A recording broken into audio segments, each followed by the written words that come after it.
দিকে আমি বড় হুজুর,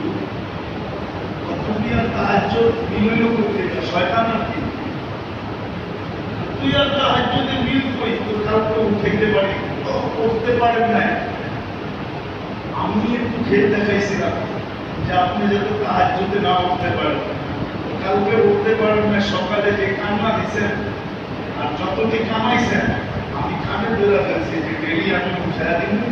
যাতে ডেলিটা আপনি ডেলি কামান, আর যেন এতটি কামানোর সুযোগ কোনদিন আপনার না হয়।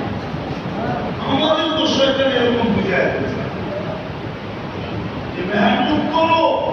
ওই কোনায় যায় করো, ওই কোনায় যায় করো, তোমার বাড়িতে করো না, তোমার ঘরে করো না, তোমার মহল্লায় করো না, তোমার বিবি বাল বাচ্চার উপরে করো না, অমকের উপরে করো না, তমকের উপরে করো না, করো ওই দুনিয়ার কোনায় যায় করো। আফ্রিকার জঙ্গলে যে চর্চা করে আসো না, মেরে দোস্ত, এই দুটা আমাদের সবচেয়ে জরুরি। একটা হলো নিজে দিনের উপরে টিকা থাকা, নিজে দিনদার